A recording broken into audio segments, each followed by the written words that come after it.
quero discutir com vocês o paraíso na terra de certos líderes religiosos. Eu fui motivado, estimulado a falar sobre esse tema ao ler uma notícia essa semana, de que uma mansão de um famoso pastor, de uma famosa igreja aqui no Brasil, não paga nem IPTU. Ou seja, o indivíduo tem uma mansão de 18 quartos, uma mansão imensa, e não paga impostos porque colocou a mansão no nome da igreja. Ou seja, aquele patrimônio está fazendo o trabalho de Deus, está colocado como parte do patrimônio da igreja. Uma mera manobra, jurídica para não pagar impostos.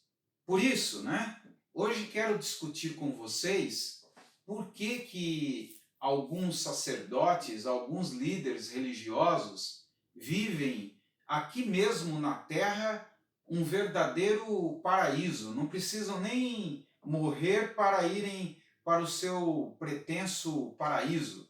Vivem aqui, em impudente luxúria, vivem tudo de bom, passa longe deles as necessidades ordinárias, as necessidades cotidianas do nosso povo. Enquanto o homem comum aqui sofre, as diversas misérias de um país contraditório, de uma terrível desigualdade social, esses líderes religiosos vivem o melhor dos mundos, Mas como é que conseguem viver tão bem diante de tanta miséria? Na verdade, só vivem bem, só vivem, essa riqueza pródiga, porque na verdade eles retiram a sua riqueza da miséria.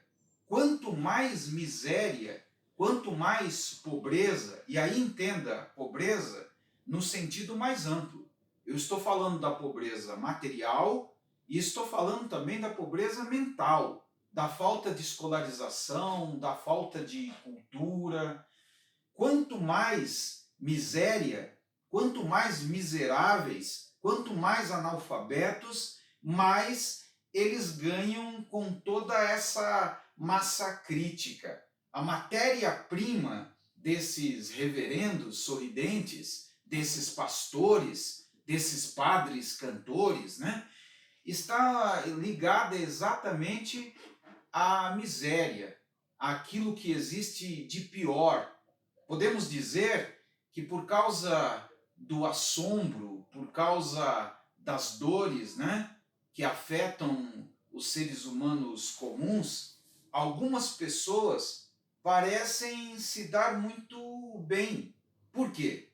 Exatamente porque essas pessoas que sofrem todas essas misérias, ao invés de buscar a força pessoal, algo que está em si próprio, buscam um ídolo, buscam um salvador, buscam alguém que está fora delas, está num altar como se fosse um super-homem, um ser infalível, uma espécie de representante de Deus. Essas pessoas fracas acreditam que precisam de um mediador. Até existe uma brincadeira que se faz, que o caminho é Jesus, mas o pedágio são os pastores. Essa é uma brincadeira que faz muito sentido, Eles cobram mesmo pedágios altíssimos, para que o indivíduo se sinta em contato com Deus, com o sagrado, com divindades. E o que eu quero neste vídeo é que, se você participa desse tipo de crença, se você está aprisionado, em uma dessas igrejas, eu quero que você entenda que essas igrejas não têm nada de Deus ou de espirituais. Elas são verdadeiras agências para dominar, controlar a sua fraqueza. São apenas indústrias da fé.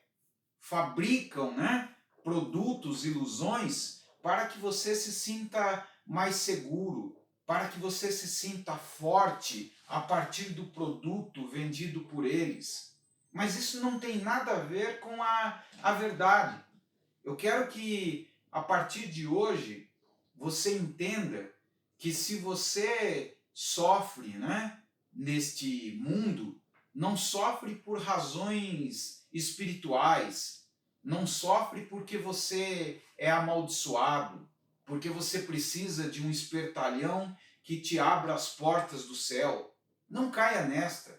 Isso, na verdade, é um grande engodo.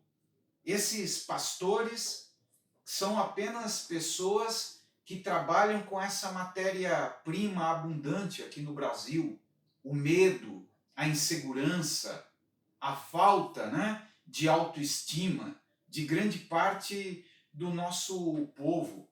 É um povo sofrido, que desde do seu descobrimento viveu a imposição de um colonizador, de alguém que vem de fora e organiza aquilo que parece ser nosso. Você não precisa de um sócio para ter autoestima. Você não precisa, né, de um salvador para ter amor próprio.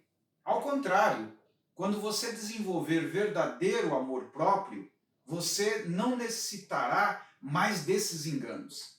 Deixa de ser bobo.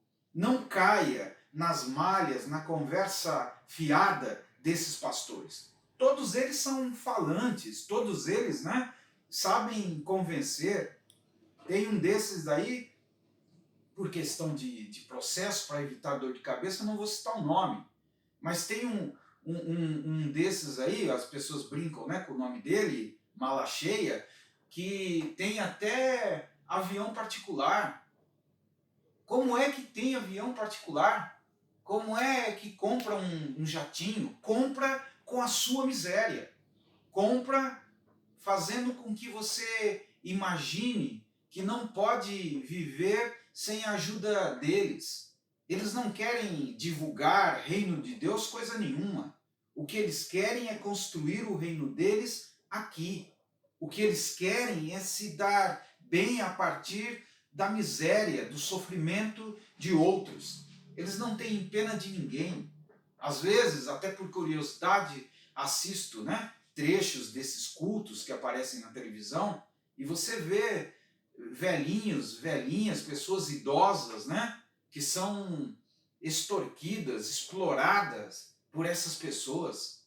Eles não têm nada no coração, eles tiram o máximo. Lembro, né, de um desses pastores de uma igreja muito famosa que chegou a pedir, né, até a ajuda que foi dada pelo governo, né, no período, na crise da Covid, aquele auxílio de R$ 600. O canalha teve coragem de pedir, de fazer com que as pessoas doassem até aquele auxílio emergencial. Então notem que eles não têm pena de ninguém. Se puderem, eles tiram tudo. Tiram aquilo que o indivíduo tem e até o que não tem. Há casos em que os indivíduos até ficam endividados, né? Entram em algum tipo de empréstimo para dar dinheiro à igreja.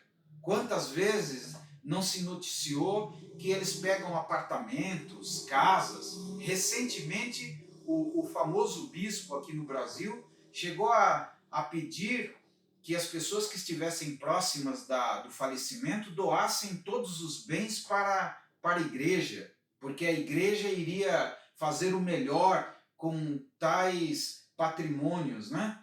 Então vejam que isso tudo denuncia como nós buscamos sempre um herói, como nós buscamos fora do nosso próprio poder, da nossa própria potência interna, aquele que parece que irá nos salvar. E você não precisa de um Salvador. Você só precisa entender melhor o seu valor. E aí, melhor do que ir para uma igreja, vai fazer terapia. Vai buscar se autoconhecer mais. Vai buscar verdadeiro conhecimento em relação ao seu valor pessoal. Não fique na mão desses charlatães. Isso tudo se configura num saco de patifarias. O que eles sabem é tirar o máximo dessas pessoas simples. E é bom dizer que não são só pessoas semi-alfabetizadas, não. Às vezes a gente ouve médicos, engenheiros, professores, né, que acabam caindo nesta malha. Por quê? Porque o ser humano é um ser abissal. Nos momentos de crise, muitas vezes nós jogamos a toalha, nós procuramos desesperadamente qualquer solução. E é neste momento que eles ganham mais. É diante do seu desespero que eles ficam bilionários. Essa indústria da fé é movimentada pela carência, é movimentada pelo desespero, pelo medo. E se você quer sair dessas crises, mas sair de uma forma positiva, se conheça mais. A ideia do conhece-te a ti mesmo, do Sócrates, ainda é válida. E Freud, com a psicanálise, veio introduzir um elemento novo. Talvez você não possa se conhecer porque existem fatores inconscientes que levam você a não querer buscar a sua verdade interna. Por isso, faça uma terapia, busque ajuda. É melhor do que ficar na mão dessas pessoas que não terão pena nenhuma, né, da sua vida. Vão extorquir, tirar o máximo que puderem e aumentar com o tempo o seu desespero. Eu sei o que estou dizendo, né? Por mais de 30 anos discuto e pesquiso esse campo da religião. E eu sei como a religião instrumental pode ser perigosa. Tome cuidado. Em um outro momento, aprofundarei esse questionamento. No momento, se gostou, deixe o seu like, convide outras pessoas, porque o canal está, pouco a pouco, lentamente crescendo. O que eu quero é crescimento orgânico. Tem gente que diz, mas não tem tanta visualização, e daí? Se eu quisesse visualização, eu teria, né, uma igreja e não falaria sobre psicanálise. Eu não quero falar para multidões. O que quero é atingir as pessoas certas. Talvez eu não consiga derrubar o muro, mas se alguns tijolos se desprenderem, já estarei satisfeito. Um abraço e até a próxima vez.